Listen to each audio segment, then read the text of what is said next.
Hello students, welcome back to Jatin chemistry channel. મારું નામ છે જતિનભાઈ પીપલિયા.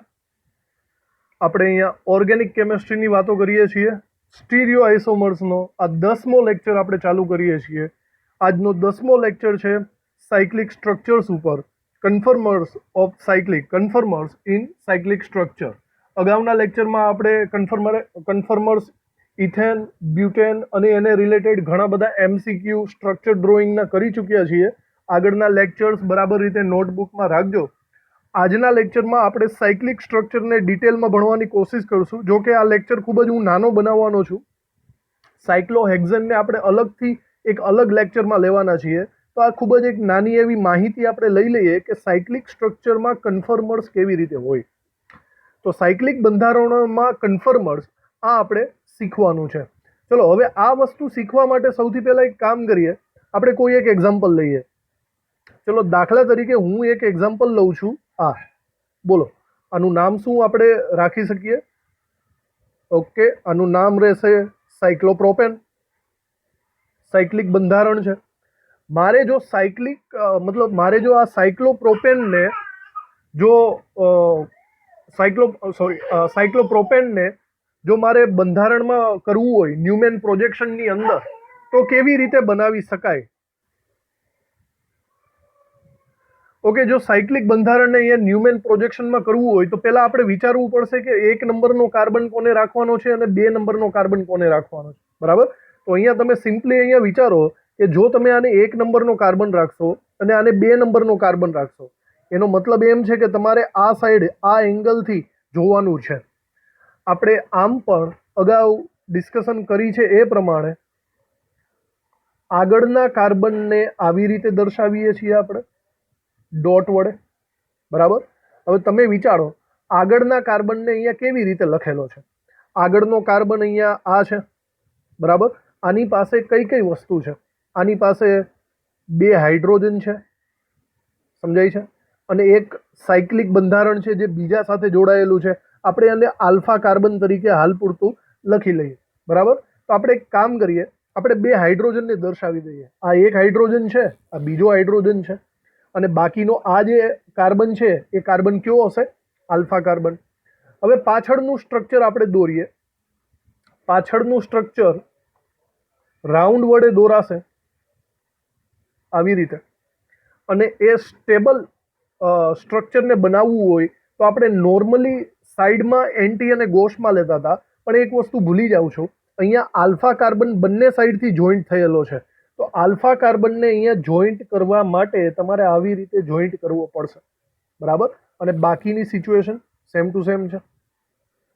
તો કંઈક આવું સ્ટ્રક્ચર આપણને જોવા મળે છે. બરાબર? બાકીના અન્ય સ્થાનોએ શું રહેશે? Hydrogen hydrogen. જો કે અહીંયા છે હાઇડ્રોજન હાઇડ્રોજન. તો આવી રીતે સાયક્લિક સ્ટ્રક્ચરને ન્યુમેન પ્રોજેક્શનમાં આ દર્શાવેલ રીતે આપણે લખી શકીએ છીએ. તો આપણી સામે અહીંયા સ્પષ્ટ દેખાય છે કે ચક્રીય બંધારણ છે. હવે મને એમ કહો કે આમાં થીટા ઇક્વલ ટુ કેટલો થાય? થીટા એટલે કે ટોર્શનલ સ્ટ્રેન દેખાય છે, એકબીજાની આગળ પાછળ આવેલા છે, તો થીટા 0 ડિગ્રી થશે. અને જ્યાં થીટા 0 ડિગ્રી હોય ત્યાં આપણે એવું જોયેલું છે કે અપાકર્ષણ વધારે થાય, ઇક્લિપ્સ ફોર્મ. બરાબર? અને બીજી એક વાત છે કે અહીંથી આ બંને જોડાણ પામ્યા છે. દેખાય છે? જોડાણ મતલબ આને તમે ફેરવવા જશો ને તો ફરશે નહીં. બરાબર? આને તમે રોટેટ કરવા જશો આગળ પાછળનો કાર્બન, તો એ રોટેટ થવાનો નથી, કારણ કે ઉપરથી ચોટેલા છે એ બંને. તો અહીંયા લખી નાખું છું, આ સ્ટ્રક્ચર સૌથી ઓછું સ્થાયી છે. એટલે કે એક રીતના તો અસ્થાયી જ કહેવાય, અસ્થાયી છે. આપણે આને ફિક્સ સ્ટ્રક્ચર કહી શકીએ, અથવા તો રિજિડ સ્ટ્રક્ચર કહેવાય. રિજિડ સ્ટ્રક્ચર એટલે કે તે ફરતું નથી, તે ફરી શકતું નથી, એટલે કે તે ફિક્સ છે. બરાબર? તો એક રીતના અહીંયા થીટા ઇક્વલ ટુ 0 હોવાથી હું એવું કહી શકું છું કે આ સ્ટ્રક્ચરની અંદર મેક્સિમમ એટલે કે સૌથી વધારે ટોર્શનલ સ્ટ્રેન આવેલું છે. ટોર્શનલ સ્ટ્રેન આવેલું છે. અને મેક્સિમમ ટોર્શનલ સ્ટ્રેન હોય, વધારે પડતું તણાવ હોય, એનો મતલબ ત્યાં સ્થાયીતા, ત્યાં સ્ટેબિલિટી કેવી હશે? ત્યાં સ્ટેબિલિટી મિનિમમ હશે, સૌથી ઓછી સ્ટેબિલિટી. મતલબ એક રીતના હું એમ કહું તો આ શક્ય જ નથી, બરાબર. સાયક્લોપ્રોપેનનું બંધારણ ખૂબ જ અસ્થાયી છે, એ બંધારણ શક્ય જ નથી. આ જ ટોપિકને થોડુંક અલગ રીતે પણ આપણે કહી શકીએ, સાયક્લોપ્રોપેનને, બરાબર. તો હું અહીંયા એવું પણ કહી શકું છું કે સાયક્લોપ્રોપેનનું અસ્થાયી થવાનું, સાયક્લોપ્રોપેનનું અસ્થાયી થવાનું એક બીજું કારણ પણ છે. બીજું કારણ, એક કારણ તો આપણે એના ન્યુમેન પ્રોજેક્શનથી સમજી ગયા. એનું એક બીજું કારણ એ છે મેક્સિમમ એંગલ સ્ટ્રેન. મેક્સિમમ ખૂણા તણાવ, એટલે કે તણાવ જે ખૂણા દ્વારા લાગે છે તે સૌથી મેક્સિમમ છે. એકચ્યુઅલી એંગલ સ્ટ્રેનનું સૂત્ર એ થાય કે એક્સપેક્ટેડ માઇનસ એકચ્યુઅલ. મતલબ અહીંયા હું એક સૂત્ર લખી નાખું છું, એંગલ સ્ટ્રેન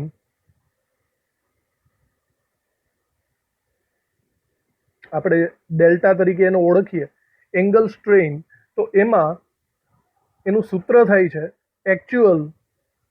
એકચ્યુઅલ એટલે કેટલું હોવું જોઈએ માઇનસ, એક મિનિટ આપણે આને આ બાજુ લખીએ જરા, આલ્ફા એકચ્યુઅલ એટલે કે કેટલું હોવું જોઈએ માઇનસ, સોરી ઊંધું બોલાય છે, આલ્ફા એક્સપેક્ટેડ. એક્સપેક્ટેડ એટલે આપણે કેટલું એક્સપેક્ટ રાખીએ છીએ કેટલું હોવું જોઈએ માઇનસ આલ્ફા એકચ્યુઅલ, એકચ્યુઅલમાં કેટલું છે. આમ નહીં ખબર પડે, આપણે એક્ઝામ્પલ સહિત વાત કરીએ તો વધારે સારું રહેશે, બરાબર. એક્ઝામ્પલ તરીકે ફરીથી આપણે સાયક્લોપ્રોપેનને જ કન્સિડર રાખીએ. આ સાયક્લોપ્રોપેન છે, બરાબર. હવે મને એમ કહો આ સાયક્લોપ્રોપેનની અંદર સંકરણ કયું છે? બરાબર, આ કાર્બનનું સંકરણ કયું છે? એકચ્યુઅલી આ કાર્બનનું સંકરણ sp3 જ છે, બરાબર. હવે sp3 સંકરણ હોય તો બરાબર રીતના વિચારો, આનો આકાર સમચતુષ્ફલકીય થવો જોઈએ, બરાબર. સમચતુષ્ફલકીય થવો જોઈએ, ધેટ મીન્સ આનો આલ્ફા એક્સપેક્ટેડ.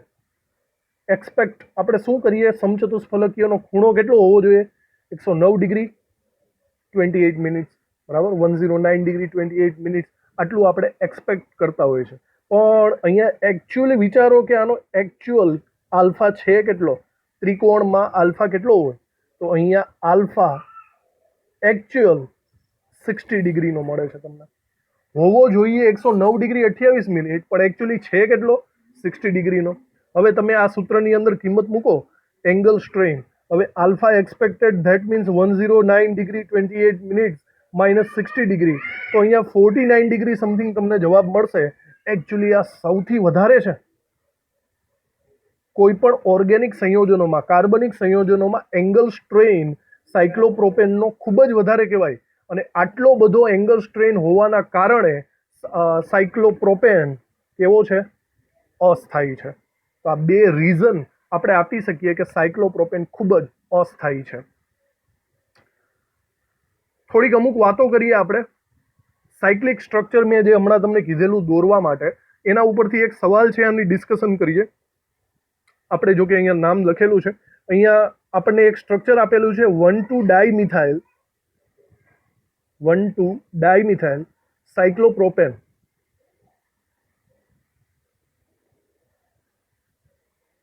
આ 1,2-ડાયમિથાઇલ સાયક્લોપ્રોપેન નું સીસ અને ટ્રાન્સ આ બંનેની સ્ટેબિલિટી કમ્પેર કરવાની છે. સીસની સ્ટેબિલિટી વધારે છે કે ટ્રાન્સની સ્ટેબિલિટી, એ તમારે કમ્પેર કરવાની છે. તો પહેલા તો આ 1,2-ડાયમિથાઇલ સાયક્લોપ્રોપેન દોરાય કઈ રીતે એ જરા આપણે જોઈ લઈએ. અહીંયા સાઈડમાં આપણે દોરીને ટ્રાય કરીએ કે 1,2 સાયક્લોપ્રોપેન આપણે અહીંયા દોરીએ.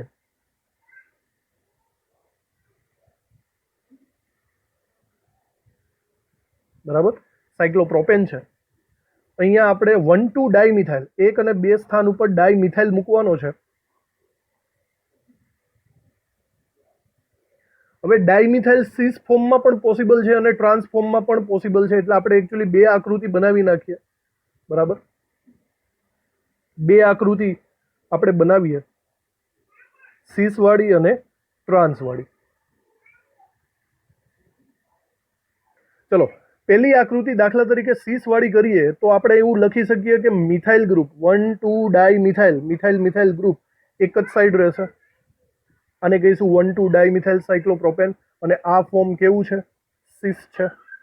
બરાબર, અહીંયા લખીએ સીસ ફોર્મ. અને એની નીચે આપણે ટ્રાન્સફોર્મ લઈ લઈએ. ટ્રાન્સફોર્મમાં એવું થશે કે આગળના કાર્બન ઉપર આપણે CH3 ઉપર રાખીએ, પાછળમાં આપણે નીચેની સાઈડ રાખીએ. તો આ થઈ ગયું ટ્રાન્સ 1,2 ડાયમિથાઇલ સાયક્લોપ્રોપેન. બરાબર, આ સિચ્યુએશન ટ્રાન્સની છે. તો આમથી તો આપણને ખબર નહીં પડે કે સીસ વધારે સ્થાયી છે કે ટ્રાન્સ વધારે સ્થાયી. એ તો ત્યારે જ ખબર પડશે જ્યારે તમે ન્યુમેન પ્રોજેક્શનમાં એના કન્ફર્મર્સ દોરશો. બરાબર, તો ન્યુમેન પ્રોજેક્શનમાં કન્ફર્મર્સ દોરીએ. ધારો કે આ 1 નંબરનો કાર્બન છે અને આ 2 નંબરનો કાર્બન છે. તમે આ સાઈડથી જોવાનું ચાલુ કરો. બરાબર, હમણાં આપણે પ્રેક્ટિસ કરેલી જ છે. એવી રીતે તમે એના કન્ફર્મર્સ બનાવો. તો ચલો કન્ફર્મર્સ આપણે આવી રીતે બનાવી શકીએ. આગળના કાર્બન ઉપર આગળનો કાર્બન આવી રીતે રહેશે. બરાબર, હવે અહીંયા વિચારો આગળના કાર્બન ઉપર અહીંયા કેટલી કેટલી વસ્તુઓ છે. તો અહીંયા પ્રથમ કાર્બન ઉપર CH3 આવે છે, H આવે છે અને સાયક્લિક સ્ટ્રક્ચરનો આલ્ફા કાર્બન આવે છે. તો તમે વિચારો કે અહીંયા જો આલ્ફા કાર્બન હોય, અહીંયા હું CH3 રાખું ને અહીંયા H રાખું. બરાબર, હવે પાછળના સ્ટ્રક્ચરની વાત કરીએ. પાછળનું સ્ટ્રક્ચર આપણે દોરીએ. પાછળના સ્ટ્રક્ચરને રાઉન્ડ વડે દોરાય છે. હવે જો કે સાયક્લિક સ્ટ્રક્ચરમાં અહીંયા ચક્રીય રચના છે એટલે રિજિડ સ્ટ્રક્ચર થશે. આગળ વાત કરીએ તો આલ્ફા કાર્બન આવી રીતે જોડાઈ જશે. Alpha carbon. બરાબર, અને બાકીની 2 વેલેન્સી છૂટી રહેશે. હવે બાકીનાને ક્યાં લખું? તમે જુઓ કે CH3ની એક્ઝેક્ટ અપોઝિટ સાઈડ એટલે કે એક્ઝેક્ટ પાછળની સાઈડ CH3 છે. એટલે કે CH3ની એક્ઝેક્ટ પાછળની સાઈડ CH3 અને હાઇડ્રોજનની એક્ઝેક્ટ પાછળની સાઈડ હાઇડ્રોજન. એટલા માટે આ સીસ સ્ટ્રક્ચર થાય. તો આવું એક સ્ટ્રક્ચર અહીંયા પોસિબલ બને. ચલો આવી જ રીતના ટ્રાન્સ સ્ટ્રક્ચર આપણે દોરવાની ટ્રાય કરીએ. Trans structure. તો ટ્રાન્સ સ્ટ્રક્ચરમાં ફરીથી આપણે આગળનો કાર્બન દર્શાવીએ. બરાબર, આગળના કાર્બનમાં ફરીથી અહીંયા વિચારી લો, આગળનો કાર્બન આ 1 છે અને આ 2 નંબરનો છે. તો અહીંયા આપણે એમ કહેશું આ આલ્ફા છે, આ CH3 છે અને આ હાઇડ્રોજન છે. હવે પાછળના કાર્બન ઉપર ફોકસ કરીએ. પાછળના કાર્બન ઉપર ચક્ર બનાવીએ. હવે પાછળના કાર્બન રિજિડ સ્ટ્રક્ચરથી જોડાયેલો છે આલ્ફા કાર્બન સાથે, તો એ ફરીથી આવું એક સ્ટ્રક્ચર બનાવશે. બરાબર, આવી રીતે. પણ હવે તમે બરાબર રીતે જુઓ તો CH3ની એક્ઝેક્ટ પાછળની સાઈડ CH3 નથી. આ કોણ છે? હાઇડ્રોજન. તો અહીંયા આવશે હાઇડ્રોજન અને અહીંયા આવશે CH3. કંઈક આવું સ્ટ્રક્ચર થશે. તો આ થઈ ગયું સીસનું સ્ટ્રક્ચર અને આ થઈ ગયું ટ્રાન્સનું સ્ટ્રક્ચર. હવે બોલો આ બંનેમાંથી કોની સ્થાયીતા તમને વધારે લાગે છે? સ્થાયીતાના વિશે આપણે એવું કીધું છે કે જેમાં સ્ટરિક હિન્ડ્રન્સ વધારે દેખાય તમને, અવકાશીય અવરોધ, તેમાં અપાકર્ષણ વધુ થતું હોય. તો અહીંયા એક સ્પષ્ટ વાત અહીંયા એક જોવા મળે છે. આમાં આગળ પાછળના કાર્બનમાં CH3 બલ્કી ગ્રુપ આવેલા છે. અહીંયા અપાકર્ષણની વેલ્યુ વધારે થશે. જ્યારે અહીંયા જુઓ CH3ની બાજુમાં CH3 નથી પણ હાઇડ્રોજન છે. ઓવરઓલ આપણે એવું કહી શકીએ છીએ કે સીસ સ્ટ્રક્ચરમાં અપાકર્ષણ વધારે થાય છે. એક રીતના યાદ કરો તો આપણે આને એક નામ પણ આપેલું હતું. આપણે આને નામ આપેલું હતું વાન્ડર વાલ્સ તણાવ. વાન્ડર વાલ્સ તણાવ અહીંયા વધારે જોવા મળે છે. બરાબર, કારણ કે બલ્કી ગ્રુપ એકબીજાથી નજીકમાં છે અને વાન્ડર વાલ્સ તણાવ વધારે હોય તો એક રીતના એની સ્થાયીતા ઓછી હોય. માટે સીસની સ્થાયીતા કેવી થશે? ઓછી થશે. અને આના ઉપરથી આપણે કન્ક્લુડ કરી શકીએ છીએ, બરાબર, કે ટ્રાન્સની સ્થાયીતા વધારે છે સીસ કરતા, સીસની સ્થાયીતા કરતા. તો આવી રીતે આ સ્ટ્રક્ચર જો દોરીએ તો આપણને અંદાજ આવી શકે, તો આપણને આઈડિયા આવશે કે કોની સ્થાયીતા વધારે છે. અને આ ન્યુમેન પ્રોજેક્શનના સ્ટ્રક્ચર આપણે ઘણી સારી રીતે દોરતા શીખી ગયા. તો આ ખૂબ જ નાનો લેક્ચર છે. અહીંયા આપણે આ વાતને પૂર્ણ કરીએ છીએ. બરાબર, આ લેક્ચરની અંદર આપણે સાયક્લિક સ્ટ્રક્ચરના કન્ફર્મેશનને શીખી ગયા.